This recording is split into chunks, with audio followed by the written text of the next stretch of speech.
Do you see any connection between the situation, the social situations prevailing in the two countries? Well, I think that there are very superficial differences, and differences artificially created by the ruling class. But I don't think that, for example, northern India is more comparable to Punjab than Punjab is to Balochistan or northern India is to Kerala. So The poverty that is to be found and that is increasing in both India and Pakistan, do you think that has any external dimension? I think there's enormous exploitation of both India and Pakistan. Imperialist corporate capital is leeching India and Pakistan, and they will continue to do so. And these, just imagine all the finance ministers and even the prime ministers are ex-employees of the World Bank and other imperialist institutions. And it's not an accident. Shaukat Aziz was a banker, so is Manmohan Singh. Fiz Sheikh is the employee of the IMF. So, I mean, say now the imperialists have exploited and extracted and extorted more capital and wealth from the subcontinent in 64 years of independence than they could do in 200 years of direct rulership. As an analyst of society, how do you react to the fact that Pakistan has not been able to sustain electoral democracy over 64 years, and that India touts this fact about itself quite often, that India has been able to sustain electoral democracy? Well, first of all, India is not really a country, it's a subcontinent. And I mean, say even now, about 18 to 20 states are facing secessionist movements, insurgencies in India.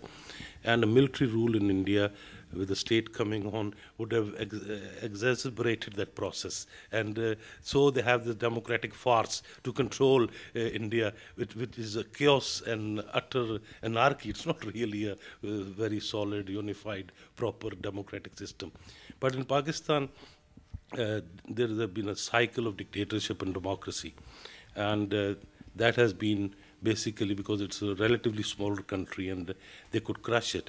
But military dictatorship and democracy don't solve anything for the people.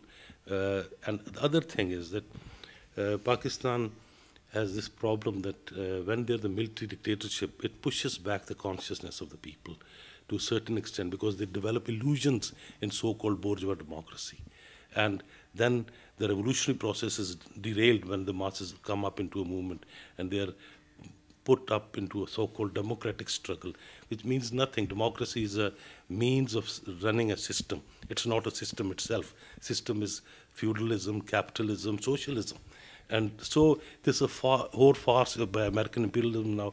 They're playing everything under the sun, carrying through all the repression and brutalities and just look at what's happening in Afghanistan, the bloodshed, the genocide that's been carried out in Iraq and elsewhere is in the name of human rights, is in the name of democracy and liberation. Just ask the people of Iraq, what does democracy and liberation mean to them? After the uprisings in the Arab world, especially Egypt and Tunisia, the United States and NATO seem to be rather nervous and panicking.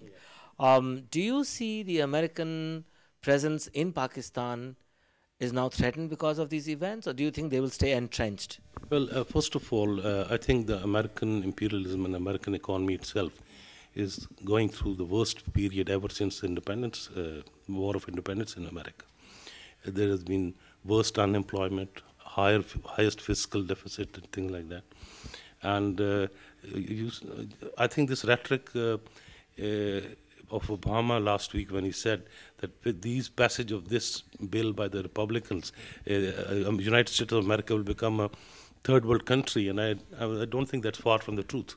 And this whole economic catastrophe that's going through world capitalism, especially United States capitalism, has in fact dimmed or devastated the confidence of the American ruling class. And it has exhausted itself in Iran, in Iraq, and in Afghanistan. And you can see the hesitation of American imperialism in case of Libya when they want the British to do, they want the French to do, they want the Europeans to do. And Europeans can't do it either. So I think they're in a mess. And this shows the historical failure and historical degeneration and terminal crisis of capitalism on a world scale.